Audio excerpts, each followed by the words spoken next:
नमस्कार, स्वागत है आपका इस विशेष वीडियो में जहां हम आपको श्रीमद् भगवद गीता के 18 अध्यायों की यात्रा पर ले चलेंगे।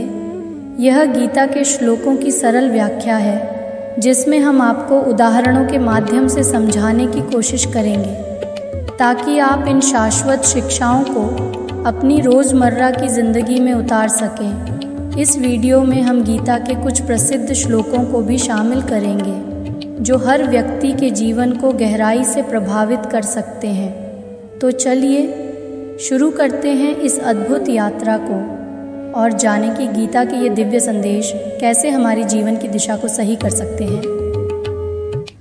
अध्याय 1 अर्जुन विषाद योग। श्लोक। दृष्ट्वेमं स्वजनं कृष्ण युयुत्सु समुपस्थितं सीदन्तिमं गात्राणि मुखम च परिशुष्यति।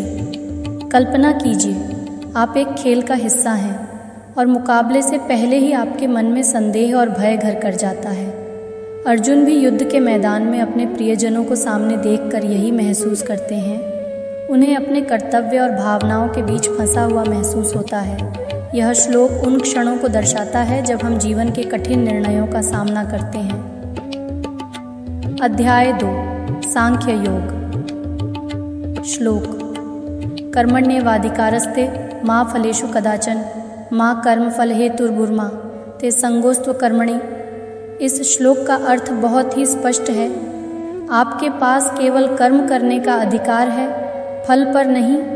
यह जीवन का वह सिद्धांत है जो हमें सिखाता है कि अपने कार्य में पूरी निष्ठा रखें लेकिन फल की चिंता न करें। जैसे एक किसान फसल बोता है लेकिन बारिश और मौसम पर उसका कोई नियंत्रण नहीं होता, उसे केवल अपने कर्म में लगे रहना होता है।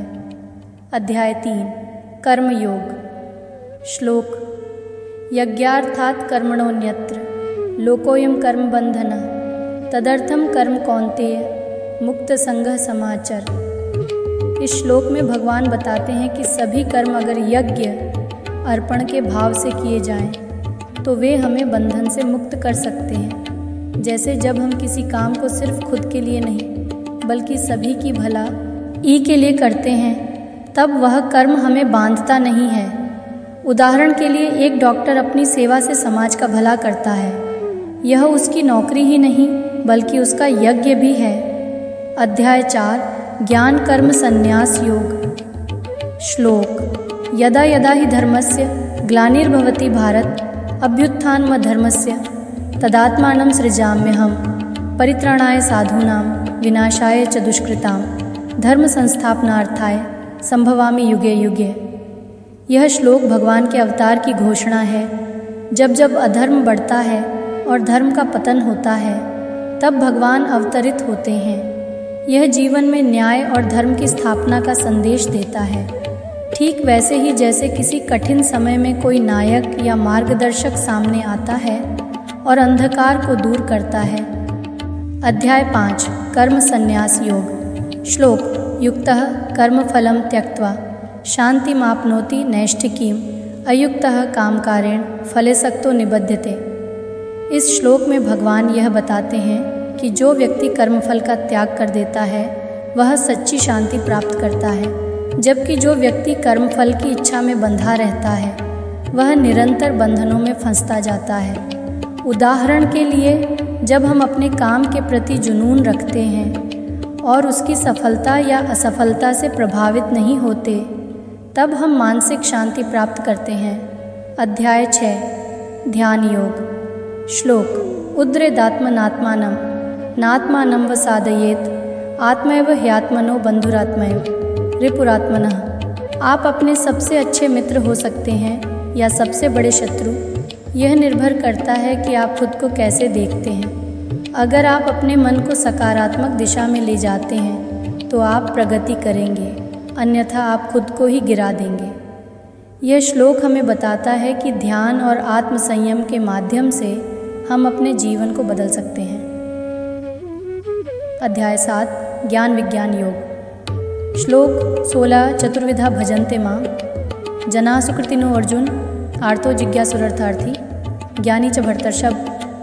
भगवान कहते हैं कि 4 प्रकार के लोग मेरी शरण में आते हैं, जो दुखी होते हैं, जो ज्ञान की खोज करते हैं, जो धन या सुख की इच्छा करते हैं और जो सच्चे ज्ञानी होते हैं। ये श्लोक हमें बताता है कि जीवन में अलग अलग परिस्थिति में भगवान की शरण में आना स्वाभाविक है, लेकिन सबसे ऊंचा स्थान ज्ञानी को ही मिलता है।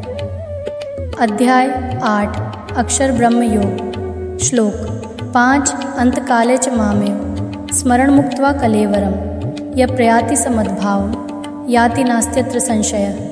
भगवान कहते हैं कि जो व्यक्ति अपने अंतिम क्षण में मुझे स्मरण करते हुए इस शरीर को त्यागता है वह मेरी ही प्राप्ति करता है, इसमें कोई संदेह नहीं है। इसका अर्थ है कि हमारा अंतिम ध्यान, हमारा अंतिम भाव ही हमारे अगले जीवन को निर्धारित करता है। जैसे किसी परीक्षा के अंतिम क्षणों में की गई तैयारी हमारी सफलता को निर्धारित करती है। अध्याय 9 राजविद्या राजगुह्य योग। श्लोक 22 अनन्याश्चिन्तयन्तु मां ये जना पर्युपास्ते तेषां नित्याभियुक्तानां योगक्षेमं वहाम्यहम्। अगर हम पूरी निष्ठा से भगवान का स्मरण करें तो वे हमारे सारे कर्तव्यों और जिम्मेदारियों का ध्यान रखते हैं। जैसे एक माँ अपने बच्चे की देखभाल करती है, वैसे ही भगवान हमारे जीवन के हर पहलू का ध्यान रखते हैं। हमें केवल उन पर विश्वास बनाए रखना है। अध्याय 10 विभूति योग। श्लोक आडिवेल यद्यद् विभूति मत्सत्वम् श्रीमधुर्जितमेव वा तत्तदेवावगच्छत्वम् मम तेजोंश संभवम्। भगवान बताते हैं कि संसार की हर अद्वितीय और शक्तिशाली वस्तु मेरी ही विभूति है, चाहे वह प्राकृतिक हो या मानव निर्मित। यह हमें बताता है कि जब भी हम जीवन में किसी अद्भुत अनुभव का साक्षात्कार करते हैं वह भगवान की दिव्यता का ही प्रतीक है। जैसे एक महान कलाकार की कृति उसकी प्रतिभा का परिचय होती है। अध्याय 11 विश्वरूप दर्शन योग। श्लोक पट्टित कालोस्मि लोकक्षकृत प्रवृद्धो लोकान् समाहर्तुमिह प्रवृत्तः रतेऽपि त्वां न भविष्यन्ति सर्वे ये वस्थिताः प्रत्यनीकेषु योद्धा। इस श्लोक में भगवान अर्जुन को उनके विराट रूप में दिखाते हैं और कहते हैं कि वे काल हैं जो सब कुछ नष्ट करने वाला है। यह जीवन की नश्वरता और समय की महत्ता का प्रतीक है। समय सब कुछ समाप्त कर देता है और हम केवल अपने कर्म से उसे नियंत्रित कर सकते हैं। अध्याय 12 भक्ति योग। श्लोक 13-14 अद्वेष्टा सर्वभूतानां मैत्र करुण एव च निर्ममो न निरहंकारः समदुःख सुखः क्षमी। भगवान बताते हैं कि सच्चा भक्त वही है जो सब प्राणियों से द्वेष नहीं करता, सबका मित्र और करुणामय होता है। यह श्लोक हमें भक्ति के मार्ग पर चलने के लिए सही गुणों को अपनाने की प्रेरणा देता है। जैसे एक सच्चा मित्र हर किसी से प्रेम करता है, वैसे ही भगवान के सच्चे भक्त को सबका हितैषी होना चाहिए। अध्याय 13 क्षेत्र क्षेत्रज्ञ विभाग योग। श्लोक 34 यथा प्रकाशयत्येका कृत्स्नं लोकमिमं रवि क्षेत्रम क्षेत्री तथा कृत्स्नम प्रकाशयति भारत। भगवान समझाते हैं कि जैसे सूर्य समस्त जगत को प्रकाश देता है, वैसे ही आत्मा क्षेत्रज्ञ शरीर क्षेत्र को प्रकाशित करती है। ये श्लोक हमें आत्मा और शरीर के भेद को समझने में मदद करता है। जैसे एक बल्ब में बिजली होती है, वैसे ही शरीर में आत्मा होती है।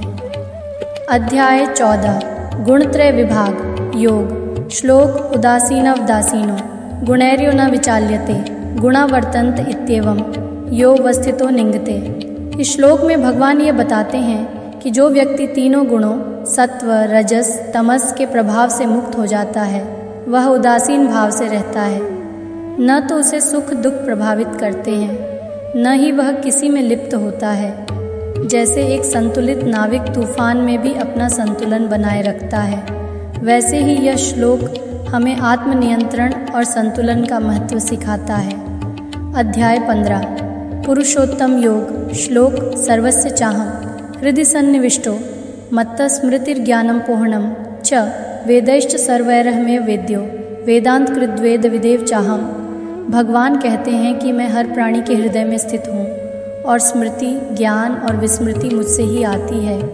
वेदों का अध्ययन मुझे ही जानने के लिए किया जाता है और मैं ही वेदांत का कर्ता हूँ। इस श्लोक का संदेश हमें यह समझाता है कि भगवान हर व्यक्ति के भीतर विद्यमान हैं और हमारी सभी मानसिक और आध्यात्मिक गतिविधियाँ उन्हीं से प्रेरित होती हैं। अध्याय 16 दैवासुर संपद विभाग योग श्लोक के त्रिविधम नरकस्येदम द्वारम नाशनमात्मनः कामः क्रोधस्तथा लोभः तस्मादेतत्त्रयम् त्यजेत। भगवान इस श्लोक में 3 प्रमुख दोषों का उल्लेख करते हैं जो मनुष्य को अधोगति की ओर ले जाते हैं। ये हैं काम, अत्यधिक इच्छाएं, क्रोध, गुस्सा और लोभ, लालच।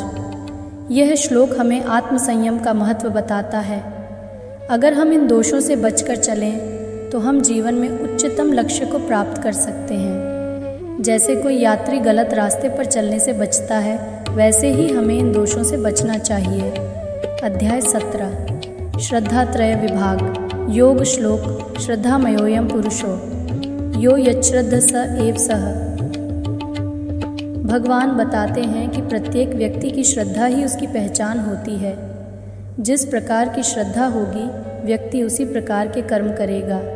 जैसे एक दीपक जिस रंग का होता है, उसी रंग का प्रकाश फैलाता है। अध्याय 18 मोक्ष संन्यास योग श्लोक सर्वधर्मान् परित्यज्य मामेकं शरणं व्रज अहम त्वां सर्व पापेभ्यो मोक्षयिष्यामि मा शुचः। भगवान अर्जुन से कहते हैं कि सभी धर्मों का त्याग करके केवल मेरी शरण में आओ, मैं तुम्हें सभी पापों से मुक्त कर दूंगा। यह श्लोक पूर्ण समर्पण का प्रतीक है। जब हम सब कुछ भगवान को अर्पित कर देते हैं, तब हमें मोक्ष की प्राप्ति होती है। जैसे एक बच्चा अपने पिता पर पूर्ण विश्वास रखता है, वैसे ही हमें भी भगवान पर विश्वास रखना चाहिए। हमने आज गीता के 18 अध्यायों के महत्वपूर्ण श्लोकों के साथ उसकी व्याख्या की। ये श्लोक सिर्फ पढ़ने या सुनने के लिए नहीं है, बल्कि इन्हें अपने जीवन में उतारना है। गीता का हर संदेश हमें जीवन जीने का सही मार्ग दिखाता है, हमें कर्म करते हुए निडर रहना सिखाता है और हमें हर परिस्थिति में धैर्य और शांति से काम लेने की प्रेरणा देता है। अगर आपको यह वीडियो पसंद आई हो तो कृपया इसे लाइक करें, शेयर करें और हमारे चैनल को सब्सक्राइब करना न भूलें, ताकि हम आपके लिए और भी महत्वपूर्ण विषयों पर वीडियो ला सकें। धन्यवाद। जय श्री कृष्ण।